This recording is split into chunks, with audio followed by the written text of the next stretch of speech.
UP चुनाव में मुद्दों की कमी नहीं है। बेशक हज हाउस, मानसरोवर भवन या फिर जिन्ना पाकिस्तान भावुक मुद्दे हैं, लेकिन असली मुद्दों पर भी जमकर जंग हो रही है। चाहे मुफ्त बिजली की बात हो या फिर पेंशन की, लड़कियों की सुरक्षा का मसला हो या फिर माफिया राज का।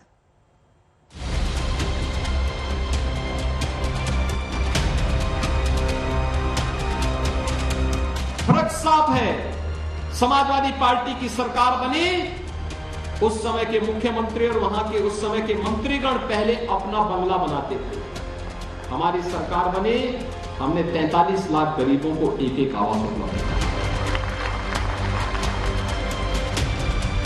यूपी की चुनावी लड़ाई है। इसमें वादे हैं, दावे और जोरदार इरादे भी हैं। इसमें विरोधियों पर वार है तो विरोधियों के वार पर पलटवार है। इसकी एक वानगी पेश है। कहते हैं सरकार बनाएंगे, 300 यूनिट बिजली फ्री देंगे। अरे तुम तो जब सरकार थी तब क्या कर रहे थे? तब तो अंधेरे में रखते थे पूरे प्रदेश को।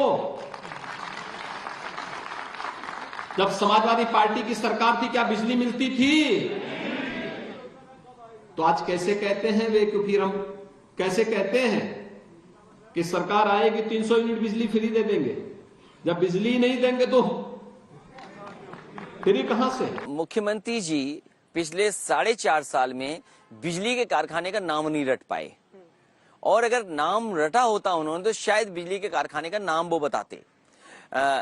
मैं इसमें ये कह सकता हूं कि भारतीय जनता पार्टी बताए 4.5 साल में उन्होंने कौन सा एक बिजली का कारखाना लगाया। अखिलेश के मुफ्त बिजली के वादे पर योगी ने चुटकी ली तो पुरानी पेंशन स्कीम की वापसी के समाजवादी पार्टी के वादे पर भी अब्बा जान वाला हमला बोला। पुरानी पेंशन की बहाली होगी। समाजवादी सरकार थी, आज से 5 साल पहले 500 रुपया महीना अपनी माताओं को हम देते थे। 50 लाख माताएं बहनों को उनके अकाउंट में पहुंचता था। आज तो महंगाई भी बढ़ गई, बजट भी बढ़ गया, तो क्यों नहीं दे सकते? अगर हम सोशल स्कीम्स पर बजट का कुछ परसेंटेज क्या खर्च नहीं कर सकते? उनको मालूम नहीं कि उनको आना नहीं है, इसलिए कुछ भी बोल दो, कुछ भी बोल दो। कहते हैं हम पुरानी पेंशन बहाल करेंगे। जब ये पुरानी पेंशन रोकी गई थी तब उनके अब्बाजान ही प्रदेश के मुख्यमंत्री थे।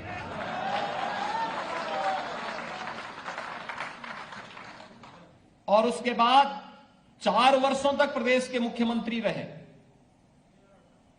फिर 5 वर्ष तक उन्हें स्वयं प्रदेश के अंदर मुख्यमंत्री बनने का अवसर प्राप्त हुआ। लेकिन भाइयों बहनों, प्रदेश के सरकारी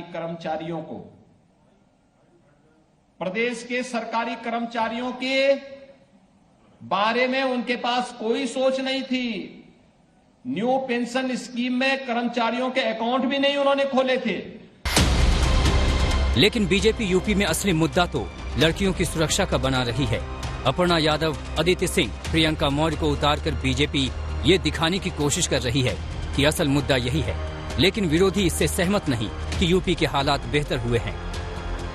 उत्तर प्रदेश को 5 वर्ष पहले याद कीजिए, गुंडा राज, माफिया राज के लिए जाना जाता था, असुरक्षित जाना जाता था।